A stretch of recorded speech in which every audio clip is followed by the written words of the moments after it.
नमस्कार दोस्तों। सत्य और अच्छे कर्मों की शक्ति से ही जीवन में सच्ची खुशी और सफलता प्राप्त होती है। हम अपने कर्मों को सुधार कर और सत्य का पालन करके एक अच्छा और सुखी जीवन जी सकते हैं। सत्य में असीम शक्ति होती है और यह हमें हर चुनौती से उबरने में मदद करती है। आज की गौतम बुद्ध की प्रेरक कहानी सत्य की शक्ति इसी पर आधारित है। किसी समय एक छोटे से गांव में एक किसान रहता था। उसका नाम रामू था। रामू बहुत ईमानदार और मेहनती व्यक्ति था। वह हमेशा सत्य और ईमानदारी के मार्ग पर चलता था और अपने काम को पूरी लगन और मेहनत से करता था। उसकी मेहनत और ईमानदारी का फल उसे हमेशा मिलता था। एक बार उसकी फसल बहुत अच्छी हुई और वह बहुत खुश हुआ। उसकी मेहनत और समर्पण का प्रतिफल देखकर गांव के लोग भी उसकी सराहना करते थे। लेकिन उसकी खुशी ज्यादा देर नहीं टिकी। गांव में एक चोर का आतंक फैल गया था। हर रात कोई ना कोई घर लूट लिया जाता था।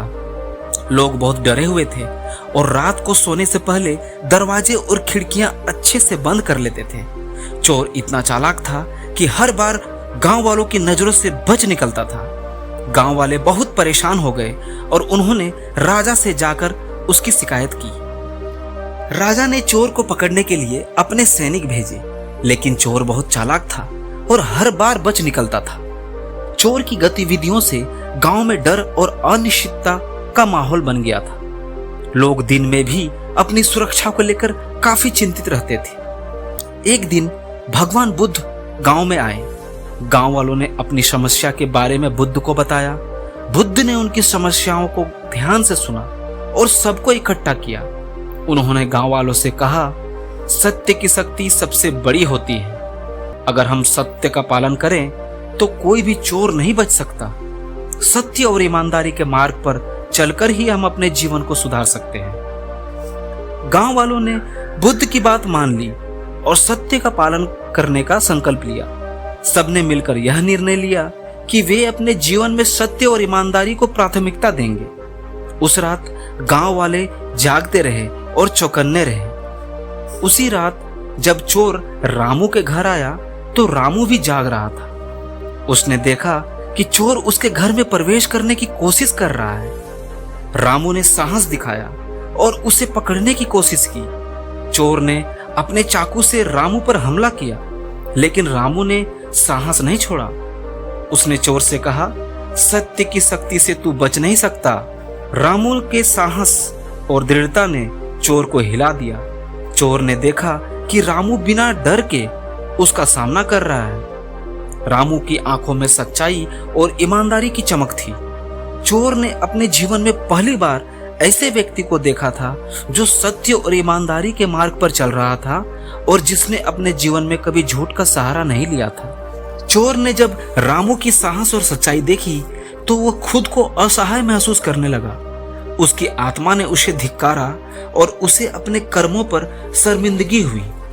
उसने अपना अपराध स्वीकार कर लिया और गांव वालों के सामने अपने गलतियों के लिए माफी मांगी।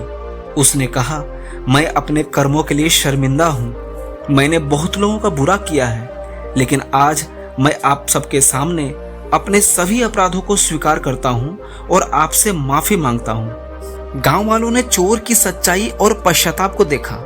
उन्होंने उसकी माफी स्वीकार कर ली और उसे सही रास्ते पर चलने का मौका दिया। उन्होंने चोर को समझाया कि सत्य और ईमानदारी के मार्ग पर चलकर ही जीवन में सच्ची खुशी और सफलता प्राप्त होती है। चोर ने अपने जीवन को सुधारने का प्रण लिया और सत्य और ईमानदारी के मार्ग पर चलने लगा। गांव में फिर से शांति और खुशी का माहौल बन गया। लोगों ने भगवान बुद्ध को धन्यवाद किया और उनकी शिक्षाओं को अपने जीवन में अपनाने का संकल्प लिया। रामू की ईमानदारी और साहस ने गांव वालों को एक महत्वपूर्ण सबक सिखाया।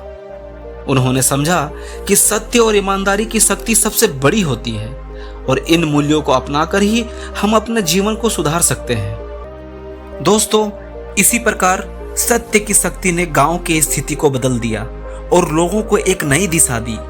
भगवान बुद्ध की शिक्षाएं आज भी हमें यह सिखाती है कि सत्य और ईमानदारी के मार्ग पर चलकर ही हम अपने जीवन को सार्थक बना सकते हैं। वीडियो अच्छा लगा हो तो वीडियो को लाइक कीजिएगा, चैनल को सब्सक्राइब कीजिएगा। वीडियो में जुड़े रहने के लिए धन्यवाद।